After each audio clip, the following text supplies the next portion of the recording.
For the month of January, I am going to eat one unique vegan meal every single day. By the end of this video series, I will have 31 unique vegan meals to share with you all.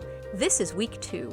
So the theme of this week was keeping things easy with bread. Not all bread is vegan, but the bread I used, and in some cases baked, this week was all vegan. First, let's have a look at the new groceries I bought for this week.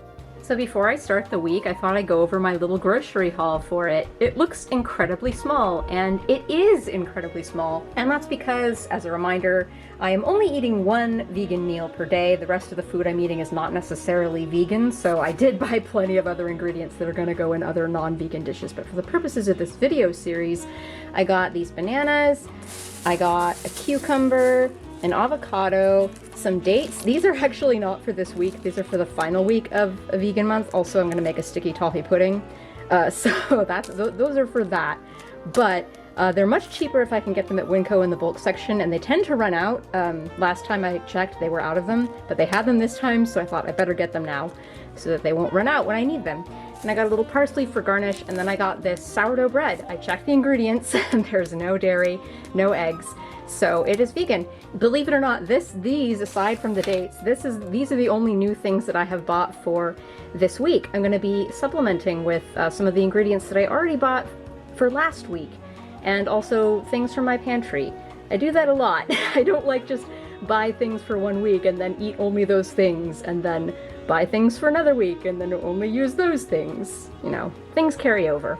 And now let's have a look at what I ate. Veganuary day 8, I'm having some butternut squash pasta. So this is something that I have been eating, like this and things like this, is something I've been eating for over 20 years now, just about. It's a recipe that it's not really a recipe, I just kind of wing it. It's basically a way of getting rid of any vegetable that's in my fridge that I need to get rid of so it won't go bad. And it's very basic. You just saute. In this case, my vegetable that I had to get rid of was butternut squash from last week. So I diced up about a cup of butternut squash and I sauteed it in some olive oil with a little salt and pepper. And I wound up browning it a little more than I'd like to because I was busy writing down the recipe for this for my video description of this video. Hey, you can find the recipe for this in the video description, by the way. So I lost track of time and I accidentally overcooked the butternut squash a little bit, but still fine, it's not ruined. And anyway, do all that while the pasta water's coming up to the boil, then boil some pasta. That's something I always have in my pantry anyway. And then towards the final 5 minutes of the pasta cooking, I added some pepitas, these little green pumpkin seeds. Usually, you know, sometimes I won't even add anything at all, like just literally vegetable, olive oil, and pasta is usually how I make this. But if I have nuts or seeds, it's a good thing to add in just to add some extra protein and some crunch, some interesting flavors to it. And then the very last minute of pasta cooking, I added the garlic so that it wouldn't burn. And then I reserve some pasta water. Then I add the pasta with the pasta water. And I stir it all together and I season it with salt, pepper. You can add other seasonings. You can add fresh herbs are great if you have them. And at the very end, I did a splash of lemon juice. You could also do white wine. But anyway, I've been talking enough about this. I'm finally gonna eat it. Like I said, I've been eating this sort of thing for years and years and years. This is nothing new to me. And whenever I've made this dish, I never think to myself, ooh, I'm making this because it's vegan, but rather I'm making this so I can get rid of a vegetable that I happen to have. Like, you can finish it off with Parmesan cheese or nutritional yeast if you want it to stay vegan. I honestly usually don't bother. I just eat it like this. I mean, a lot of people might not consider this a meal because there's no meat in it, but to me it feels totally like a meal. Okay, Veganuary day 9, and we have a spaghetti dinner. Very classic, I'd say American, even though it has Italian origins, I'd say this is a very classic American stereotypical dinner. And when I say American, I mean US American for you pedantic people out there. Anyway, yeah, so this is actually something that I have made many times. I don't use a recipe. I did a video for this like 10 years ago when I first started making cooking videos on YouTube. I think I have a link down below to it. Since I don't use a recipe and the serving I made was just literally one portion, which is extremely inefficient for most home cooks and people who, you know, most people aren't going to go out of their way to make just one serving of this. But anyway, what I did was I took some olive oil in a pan and I added some chopped onion and some chopped garlic. And then I added a little canned tomato that I had left over from last week. And then I added Italian seasoning, red pepper flake. And then this is the very important part, red wine. That's what makes spaghetti sauce really, really good, is red wine. And then I simmer that. I cook it out for at least a half hour to, evaporate a lot of the alcohol, evaporate a lot of the water, and get that canned tomato taste out of the sauce, because canned tomato tastes kind of nasty. And then I made some vegan garlic bread. I used the vegan butter along with some minced garlic and some Italian seasoning, and I just toasted that on some vegan sourdough bread. And then I made a little side salad with some lettuce that I had left over from last week, along with some sweet pepper I had left over from last week, some cucumber that I bought today, and then a very simple vinaigrette of just olive oil and cider vinegar and a little salt and pepper. There. If I had nutritional yeast, I'd put it on top, but I used up the last nutritional yeast that I bought for the last vegan video I did a couple years ago, and I didn't really feel like buying more because I don't like it that much, and I didn't want to have to eat like a whole bottle after this video. Anyway, I've eaten this, like I said, many times, so I know what it tastes like, but let's eat it anyway. It's pretty satisfying, to be honest. Like, it would be nice if I could put some Parmesan cheese on top of it, for sure. And I do prefer my sauce of this that I make that has Italian sausage in it. I think that one's better. But this is nice in that you can make it a lot faster. And you can make this with pantry staples. Like, pretty much at a drop of a hat, I can always make this, because I always have like a bottle of red wine open in the fridge, or a spare bottle of red wine in my pantry, and I always have spaghetti, I always have olive oil, I always have canned tomatoes, I always have onions and garlic and Italian seasoning, so I can pretty much always make this. Okay, let's try this vegan garlic bread. I did get a taste of the vegan butter last week, just a tiny bit in the mac and cheese, but this I'm gonna be able to taste it more. Yeah, it's quite good. I like this vegan butter. I mentioned the brand last time, where I had the text up on the screen. I'll have it up on the screen next to me now because I don't remember it. But I looked at the ingredients, and the main ingredient's coconut oil, which makes sense, but it also has cashew in it, which is kind of cool. Yeah, it definitely tastes a little bit different from cow's milk butter, but it tastes good, so who cares? And then the salad is just to make it complete and healthy and give you a nice acidic break.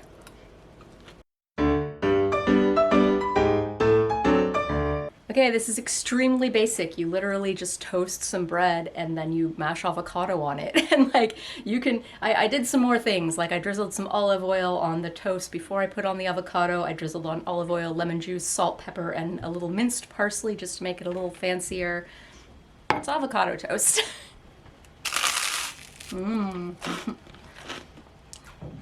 This is another thing I've been eating for like 20 years, except I didn't used to toast the bread. But like, it was extremely common for me when I was in my 20s. Just get sourdough bread, mush avocado on it, and add lemon juice. I loved it. This is great too, though. I love the textural contrast. Oh, and it's also quite cheap, contrary to popular belief. Sure, if you get it at a fancy brunch place, it can be expensive, but to make this plate of food, it's only about $2.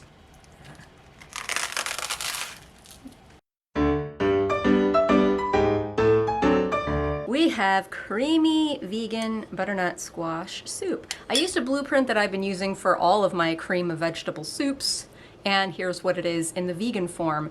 Start with 2 tablespoons of coconut oil, then you add half a minced onion, and you saute it until it wilts, and then you add a couple cloves of minced garlic, and then you add a whole quart of coconut milk. Usually I would add chicken broth and cream, but I did coconut milk instead because it's vegan.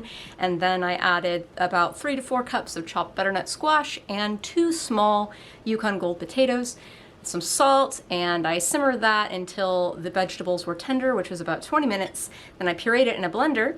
Unfortunately, the coconut milk incidentally curdled when it was cooking. You may notice there's a lot of little white flecks in there. That was the coconut milk curdling.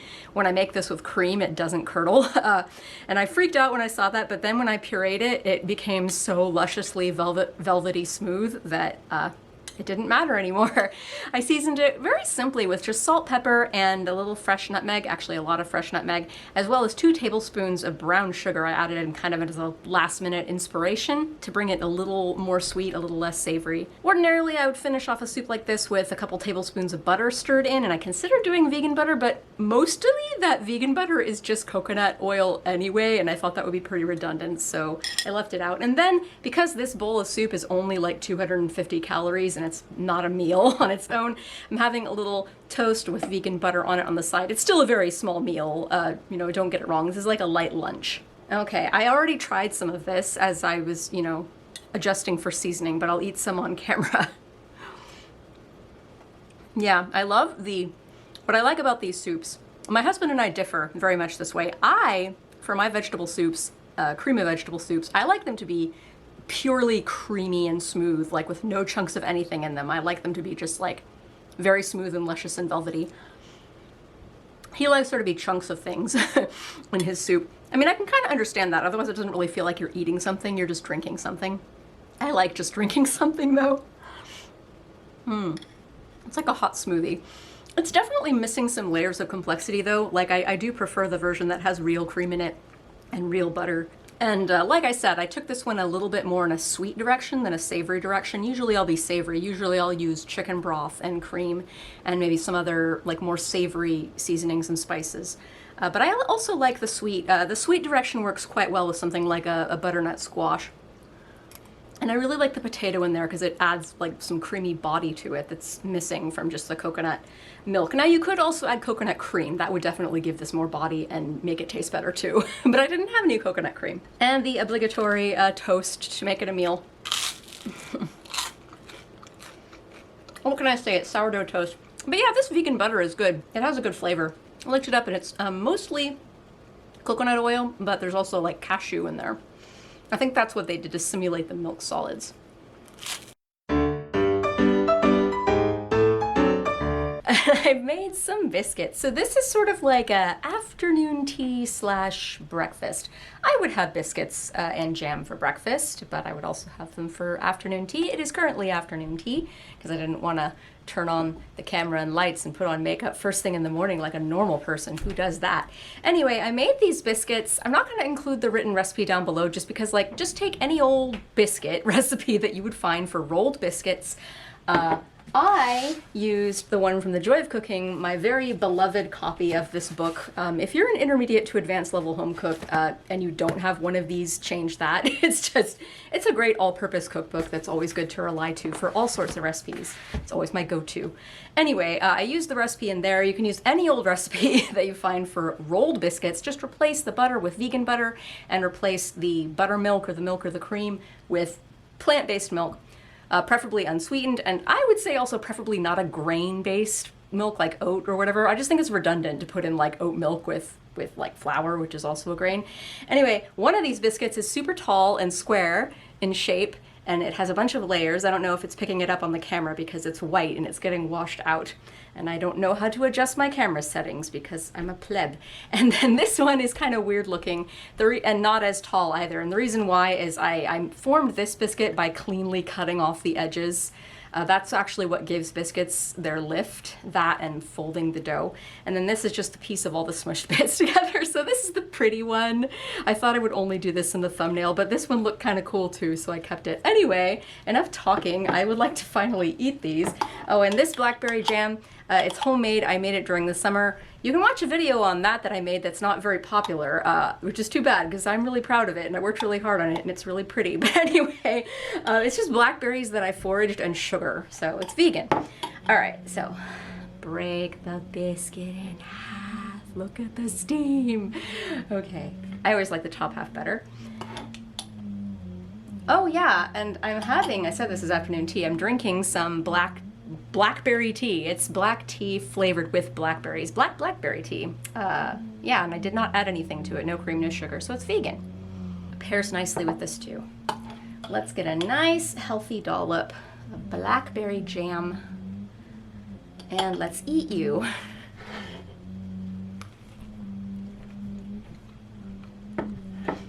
One thing I noticed about these biscuits when I was baking them is that they were so incredibly pale in color. Most biscuits I make get browner than this. Part of it was probably my oven. It's taking a long time to preheat and it wasn't quite at the high enough temperature the whole time. But I think another part of it was the fact that vegan butter is white instead of yellow. Maybe, yeah, like there's no sugars in the almond milk. There's lactose in milk, which ordinarily would go into these biscuits, so maybe that also prevented them from getting brown. That's interesting. The vegan butter has been performing very well in the other things I've used it in so far. Like, I've really been able to taste it, but in these biscuits, I'm kind of missing that buttery flavor. Texturally, they're fine. Everything else, otherwise, they're fine, but I'm just not really tasting butter in them. But it's very tasty, though. Peanut butter banana toast. Yet another thing that's not exactly a recipe. You just toast bread and spread peanut butter onto it and then slice bananas on it. And there. It's vegan because I made the whole wheat bread myself out of a recipe from The Joy of Cooking. And all I did was I replaced the butter with vegan butter and the cow's milk with almond milk. I'll have a link in the video description to a video of me making this bread, not vegan, but just imagine that I'm using vegan butter and almond milk and it's literally exactly the same thing. Okay, I've had this before, but here we go. Yeah, I really don't notice, especially in this form, any difference between this bread as vegan bread or not vegan because the cow's butter and milk weren't really an integral part of it. So it works.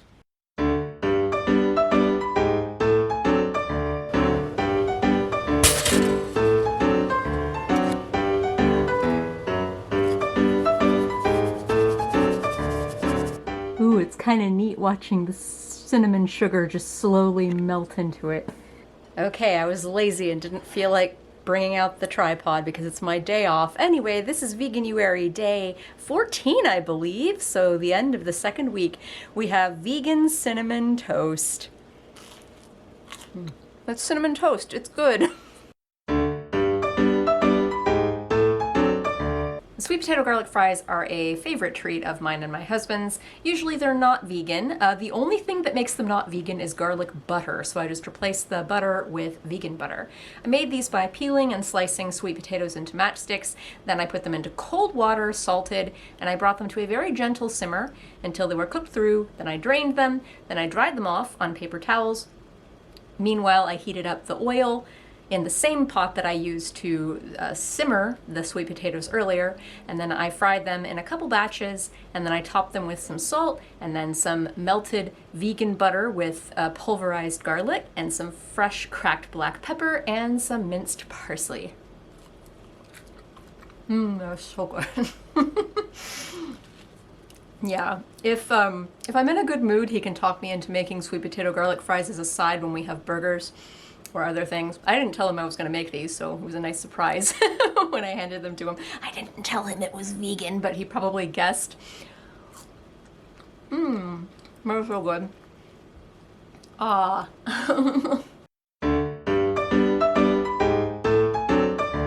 So we have reached the end of block 2 of my version of Veganuary. And this is the part where I go over what my favorite dish was this block and what I learned during this block, and then give you a little sneak peek of the next block. So my favorite dish, well, you're looking at it. It's just so good. I mean, this week was kind of weird. I was sort of like just trying to use up all the plant-based milks and use up some more of the other things I already had and like go a little easier on myself, like not make really complicated dishes. So, you know, there were a lot of toasts this week. But you'll find that in a lot of like what I eat in a day videos by vegan influencers. It's a very easy and like pretty good way of getting some nutrition down you too. Avocado toast, toast with nut butters. You can top them with nutritional yeast or hemp hearts or other, you know, nutrition dense things. Sweet potato fries are a nice reminder that vegan food doesn't have to be healthy. I mean, the sweet potatoes are healthy, but the deep fried part is not.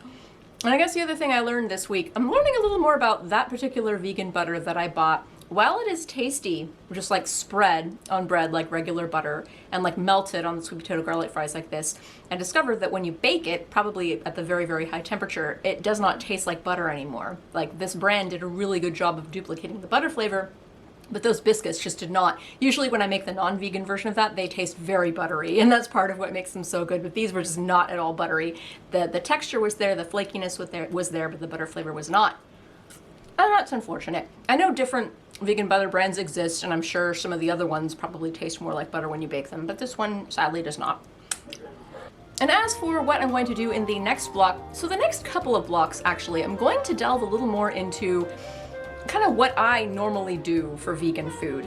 My personal philosophy with any kind of restrictive diet is you shouldn't try to make restricted diet versions of already existing dishes. Like, you shouldn't try to eat like vegan hamburgers or vegan mac and cheese or vegan ice cream. Like, just eat things that are naturally vegan that already taste good vegan. So that's what I'm going to be focusing a little more on the next two blocks. I'm going to be drawing inspiration from other cuisines around the world as well. I'm not really going to be eating much of anything like American anymore for the second half of Veganuary. And I hope to see you then. And let's hear it for Britt, Honey Badgers, Megan M, Matthew, Jenny D, Jocelyn, Gina F, Megan B, Data Fox, Gina S, Ruth, Katie, Lonesome Screams, Mahir, Morgan, Big Fafo, Britta, Veda, and Colette.